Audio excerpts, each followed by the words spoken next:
فاذكروني أذكركم واشكروا لي ولا تكفرون. Assalamualaikum warahmatullahi wabarakatuh. Alhamdulillahi rabbil alamin. Wassalatu wassalamu ala ashrafil anbiya'i wal mursalin Nabiyyina Muhammadin wa ala alihi wa sahbihi ajma'in wa man tabi'ahum bi ihsanin ila yaumiddin. Amma ba'd. Ikhwatal iman, para pemirsa kaum muslimin dan muslimat di mana saja antum berada, kita panjatkan puji dan syukur kehadirat Allah yang senantiasa memberikan kemudahan kepada kita dalam melakukan berbagai aktivitas, berbagai kegiatan yang merupakan bagian dari ibadah kepada Allah Tabaraka wa Ta'ala.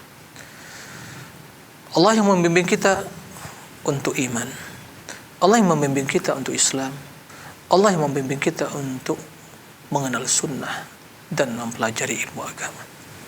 Nikmat Allah yang begitu banyak yang tidak terhitung, karunia yang begitu besar yang tidak bisa dinilai harganya, menuntut kita semua untuk menjadi hamba yang pandai bersyukur. Bersyukur dengan hati kita, dengan lisan, dan dengan melakukan berbagai ketaatan dengan anggota badan kita. Salawat dan salam mari kita perbanyak ucapkan untuk Nabi yang mulia, Nabi Muhammad sallallahu alaihi wasallam. Ikhwatal iman, para pemirsa rahimakumullah, kita telah mengetahui begitu banyak dalil yang menjelaskan, memerintahkan kita untuk berzikir serta menjelaskan keutamaan dan kemuliaan orang-orang yang berzikir. Oleh karenanya Allah melarang dan mencela orang-orang yang lalai dari berzikir kepada Allah. Karena sesungguhnya tidaklah seorang hamba dikatakan sebagai hamba yang selalu ingat kepada Allah, yang banyak berzikir kepada Allah, kecuali bila dia jauh dari sifat kelalaian, kecuali bila dia selamat dari kelalaian. Selama dalam dirinya masih ada sifat kelalaian, selama kelalaian al-ghaflah menyertai dirinya, maka dia belum dikatakan sebagai hamba yang banyak berzikir kepada Allah. Ikhwatal iman, para besar rahimakumullah. Oleh karenanya Allah melarang kita, jangan sampai kita menjadi orang-orang yang lalai. Karena kelalaian tersebut merupakan sebab kebinasaan. Kelalaian tersebut merupakan sifat orang-orang kafirin dan sifat orang-orang munafikin. Adapun hamba Allah, orang-orang yang beriman, yang tulus keimanan kepada Allah, orang-orang yang benar keislamannya, yang sempurna keislamannya, mereka orang yang senantiasa banyak zikir kepada Allah, tidak lalai. Oleh kerana Allah Subhanahu wa ta'ala berfirman dalam Al-Quran, "Wadhkur rabbaka fi nafsika tadarruan wa khifah wa dunal jahri minal qawli bil ghuduwi wal asal wa la takun minal ghafilin." Surah Al-A'raf ayat 205. Kata Allah Subhanahu wa ta'ala memerintahkan nabinya, wahai Muhammad, wadhkur rabbaka fi nafsik, ingatlah, sebutlah Rabbmu fi nafsik, dalam dirimu, tadarruan, dengan penuh merendahkan diri, dengan merendahkan diri, bukan dengan kesombongan, wa khifatan, dan juga rasa takut, wa dunal jahri minal qaul, dan jangan mengeraskan suara,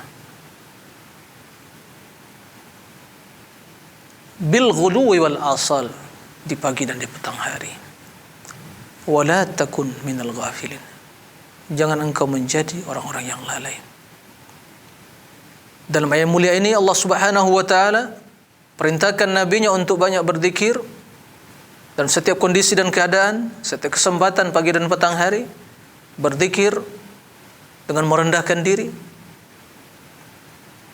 penuh khusyuk, rasa takut, dan tidak mengeraskan suara. Jadi berzikir untuk siapa? Untuk diperdengarkan kepada manusia sehingga kita teriak-teriak berzikir? Kan begitu para pemirsa rahimakumullah. Wa dunal jahri minal qaul, dan tidak mengeraskan suara. Kita berzikir senantiasa kepada Allah di pagi dan petang hari. Kemudian Allah melarang kita, wala takum minal ghafilin. Allah melarang nabinya, jangan kau menjadi termasuk dalam orang yang lalai. Ayat ini menjelaskan kepada kita. Ayat ini menggabungkan antara perintah dan larangan. Perintah untuk berzikir dan larangan dari sifat lalai. Menunjukkan kepada kita bahwa tidak akan mungkin seorang hamba menjadi hamba yang berzikir kecuali bila selamat dari sifat kelalaian. Bila kelalaian yang menyertai dirinya, maka tentunya dia bukanlah orang yang berzikir kepada Allah. Ikhwatal iman rahimakumullah. Tatkala seorang hamba lalai, maka berarti dia lupa kepada Allah. Tatkala dia lupa kepada Allah, Allah akan menjadikan Allah lupa kepada dirinya dan menjadikan hamba tersebut lupa terhadap dirinya sendiri. Wala takunu kalladzina nasullah fa ansahum anfusahum. Janganlah menjadi orang-orang yang lupa kepada Allah sehingga Allah menjadikan mereka lupa terhadap diri mereka sendiri. Orang yang lupa kepada Allah, orang yang lalai berzikir. Ini menjelaskan kepada kita bahaya dari sifat ghaflah. Kelalaian merupakan sebab kebinasaan. Kelalaian merupakan sebab kerugian. Betapa banyak kerugian yang menyertai diri seorang hamba. Hari demi hari berlalu. Terbit matahari, tenggelam matahari. Silih berganti siang dan malam. Tidak pernah lisannya bergerak mengucapkannya subhanallah atau istighfar. Kelalaian apa lagi yang ada pada diri seorang hamba bila sampai kepada batas yang seperti itu? Tidak pernah baca Al-Quran. Khatul iman, selamatkan diri kita dari sifat orang-orang kafirin dan sifat orang-orang munafikin. Selamatkan hati kita. Jangan sampai menjadi hati yang mati. Maka bila seorang hamba ingat kepada Allah, Allah akan ingat kepadanya. Bila dia lupa, tidak berzikir, lalai, maka Allah akan menjadikan hamba tersebut lupa terhadap dirinya sendiri. Seorang apabila telah lupa terhadap dirinya, sangat jauh dari kebaikan, dekat bahkan terjerumus dalam kejahatan. Ikhwatan rahimakumullah, kelalaian adalah penyakit yang sangat berbahaya dan sebab yang sangat berbahaya yang akan menjerumuskan seorang kepada kebinasaan. Allah Subhanahu wa taala menyebutkan dalam Al-Quran bahwa ternyata kelalaian itu adalah sifat orang-orang kafirin dan munafikin dan orang-orang yang sengsara dan binasa. Qala Allah Ta'ala, وَلَقَدْ ذَرَأْنَا لِجَهَنَّمَ كَثِيرًا مِنَ الْجِنِّ وَالْإِنسِ لَهُمْ قُلُوبٌ لَا يَفْقَهُونَ بِهَا وَلَهُمْ أَعْيُنٌ لَا يَبْصِرُونَ بِهَا وَلَهُمْ آذَانٌ لَا يَسْمَعُونَ بِهَا أُولَئِكَ كَالْأَنْعَامِ بَلْ هُمْ أَضَلُّ أُولَئِكَ هُمُ الْغَافِلُونَ. Kata Allah Subhanahu wa Ta'ala, sungguh kami siapkan untuk neraka Jahannam itu penghuninya katsiran minal jinni wal ins, banyak dari kalangan jin dan manusia.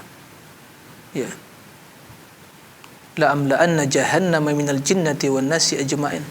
Kata Allah, akan aku penuhi neraka Jahannam itu dari kalangan jin dan manusia. Kenapa itu terjadi? Allah sebutkan lahum qulubun la yafqahuna biha, mereka punya hati, punya akal pikiran tapi tidak memahami. Ayat Allah datang tidak dipahami. Datang zikir peringatan mereka tidak menerima, berpaling. Lahum qulubun wa lahum aql, Mereka punya akal, pikiran, hati, tapi tidak memahami ayat Allah, berpaling dari kebenaran.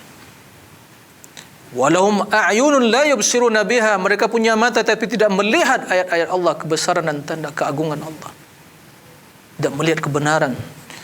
Walahum adhanun la yasma'una biha, mereka punya telinga tapi tidak mendengarkan kebaikan, tidak mendengarkan al-haq. Maka kata Allah Subhanahu wa taala, ulaika kal an'am, mereka itu seperti binatang ternak. Balhum adall, bahkan lebih hina dari itu.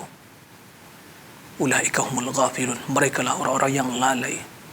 Kelalaian mereka menyebabkan mereka terjerumus ke dalam kenistaan, kesengsaraan, waliyazubillah. Begitu juga Allah Subhanahu wa taala mencela orang-orang yang terjerumus dalam kelalaian, menjelaskan bahawa demikian itu sifat orang-orang munafikin. Qala subhanahu, innal ladzina la yarjuna liqa'ana waradu bil hayatid dunya watma'annu biha walladzina hum an ayatina ghafilun ulaika ma'wahumun nar bima kanu yaksibun. Surat Yunus ayat 7 sampai 8. Kata Allah Subhanahu wa taala, sesungguhnya orang-orang yang tidak mengharapkan liqa'ana, perjumpaan dengan kami, tidak mengharapkan akhirat, semua kita akan bertemu dengan Allah. Waradu bil hayatid dunya, dan telah ridha terhadap kehidupan dunia ini. Artinya dunia menjadi tujuan hidupnya. Wa tuma'annu biha, dan merasa senang, merasa nyaman dengan dunia ini. Walladzina hum an ayatina ghafilun, dan mereka yang lalai dari ayat-ayat kami, mereka berpaling karena kelalaian mereka. Apa kata Allah Subhanahu wa taala? Ulaika ma'wahumun nar, mereka itu tempatnya di akhirat nar, neraka. Bima kanu yaksibun, disebabkan oleh perbuatan mereka sendiri. Apa yang menyebabkan mereka terjerumus ke dalam neraka? Ghafilun, mereka lalai. Itu yang menyebabkan mereka lebih mencintai dunia daripada akhirat. Itu yang menyebabkan mereka tidak berharap berjumpa dengan Allah. Itu yang menyebabkan mereka berpaling dari ayat-ayat Allah. Dan itu yang menjerumuskan mereka ke dalam neraka. Waliyazubillah. Dalam ayat lain Allah Subhanahu wa taala menjelaskan, orang-orang kafirin hanya mengetahui urusan yang zahir dalam urusan dunia ini, perkara dunia ini. Adapun dari akhirat mereka lalai. Ya'lamuna adh-dhahira minal hayatid dunya wa hum 'anil akhirati ghafilun. Mereka hanya mengetahui perkara-perkara yang tampak, yang lahir dalam urusan dunia ini. Mereka Masya Allah ahli, menguasai urusan dunia, tapi anil akhirati ghafilun. Ikhwatal iman, para rahimakumullah. Kelalaian apabila menyertai dan mendominasi hidup seorang hamba, maka akan menjadikan hatinya mati. Hati akan mati bila kelalaian yang mendominasi dan menyertainya. Sebagaimana seorang yang berzikir kepada Allah, hati menjadi hidup. Hati menjadi hidup. Perumpamaan orang yang berzikir dengan orang yang tidak berzikir seperti orang yang hidup dengan yang mati. Ikhwatal iman, dalam hadis Nabi SAW menjelaskan, mathalul ladzi yadhkuru rabbahu wal ladzi la yadhkuruh mathalul hayy wal mayyit. Perumpamaan orang-orang yang berzikir, yang ingat kepada Rabbnya, dan orang yang tidak ingat, yang tidak berzikir kepadanya, seperti orang yang hidup dan yang mati. Dalam riwayat Imam Muslim, dan tadi dalam Sahih Bukhari, dalam riwayat Imam Muslim disebutkan, Wa mathalul baitil ladzi yudhkarullahu fihi wal baitil ladzi la yudhkarullahu fihi mathalul hayy wal mayyit. Perumpamaan rumah yang di dalamnya ada zikir kepada Allah. Penghuninya zikir kepada Allah. Dilantunkan ayat-ayat Allah, ada ibadah, ada zikir. Dan rumah yang tidak ada di dalamnya zikir, rumah yang kosong dari zikir, maka seperti mathalul hayy, yaitu yang hidup dan yang mati. Ikhwatal iman rahimakumullah, maka perumpamaan orang yang zikir kepada Allah adalah seperti seorang yang hidup ya di dalam rumah yang di dalamnya ada kehidupan. Rumah tempatnya orang-orang yang hidup. Adapun orang yang tidak berzikir seperti orang yang mati. Di rumah tempatnya orang-orang yang mati.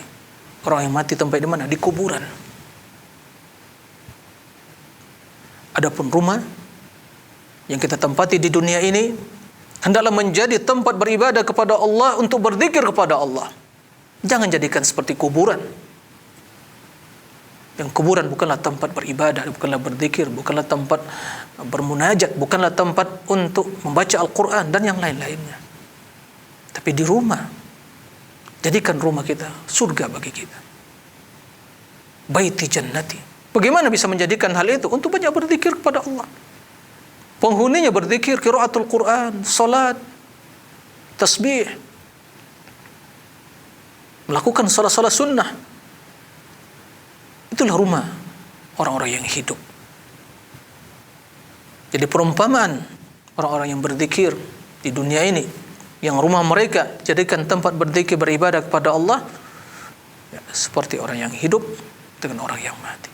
Orang yang hidup di rumah, tempat yang ditempati oleh manusia yang hidup. Adapun orang-orang yang tidak berzikir, yang lalai, seperti orang yang mati yang ada dalam kuburan. Na'udzubillah min dzalik. Ikhwatal iman, para rahimakumullah.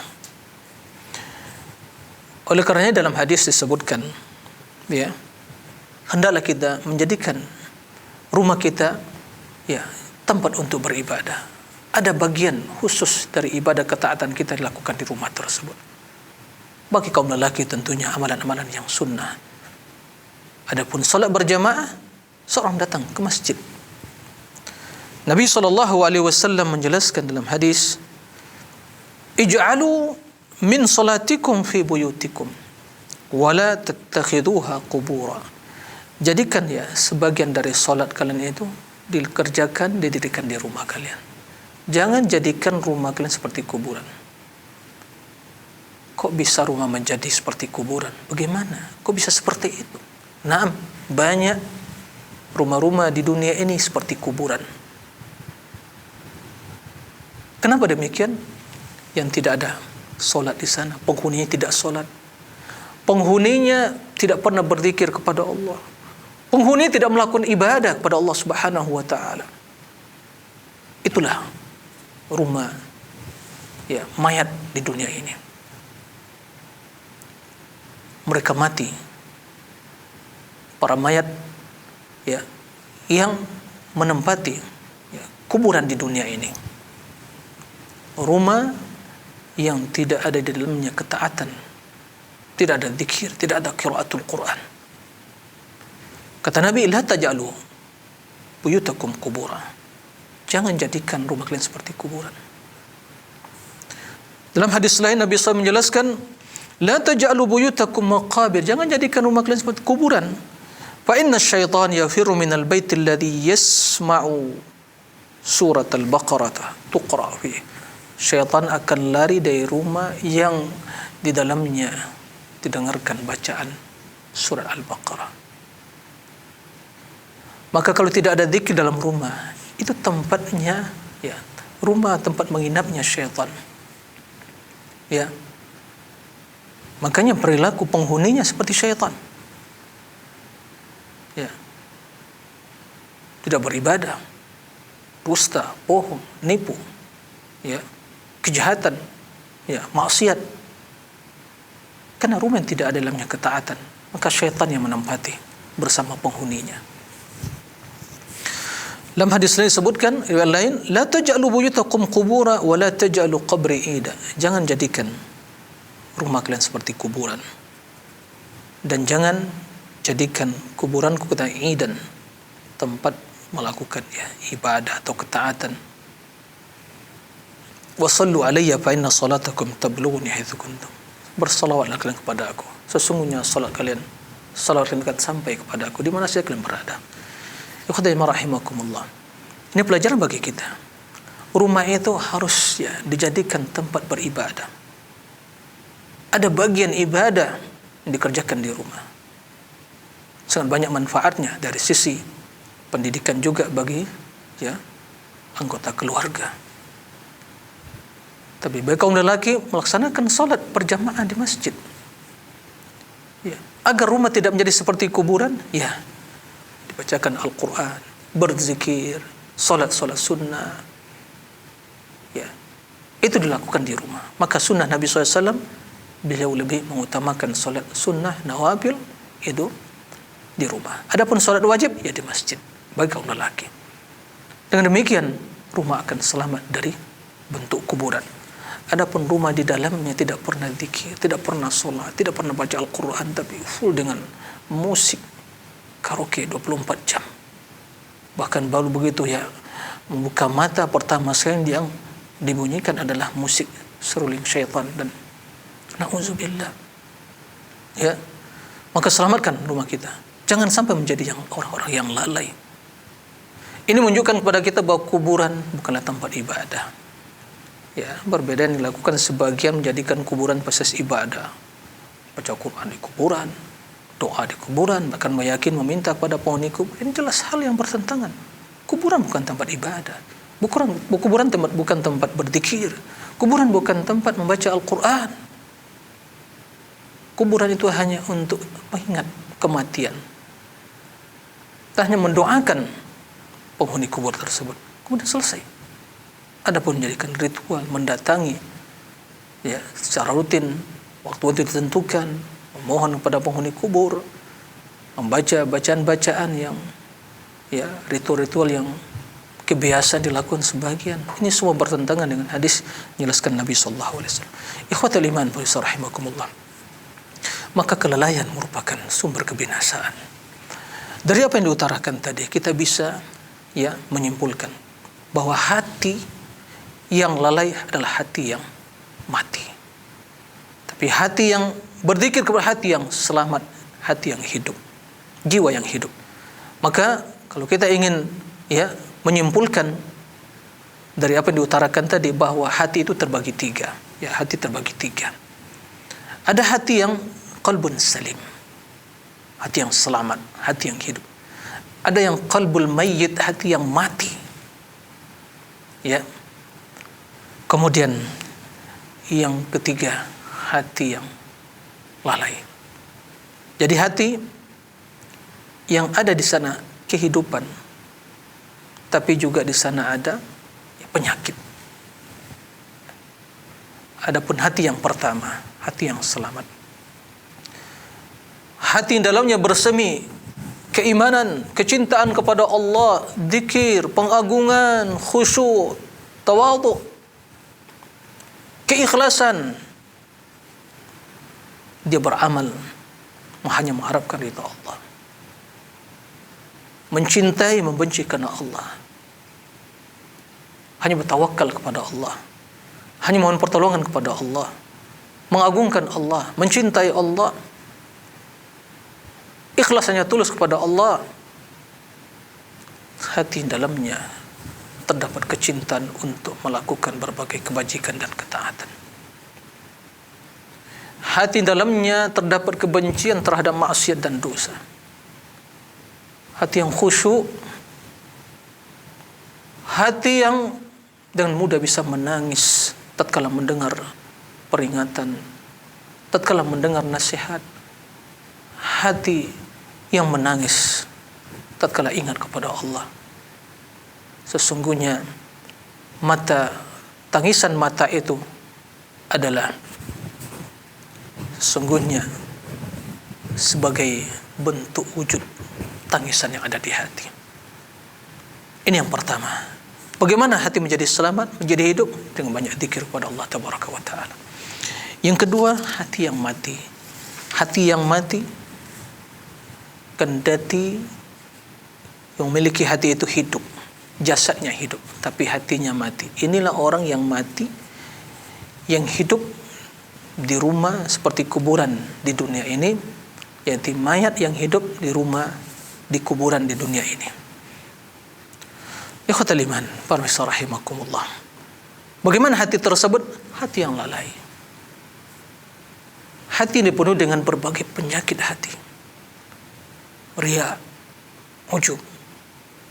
Hati yang dipenuhi dengan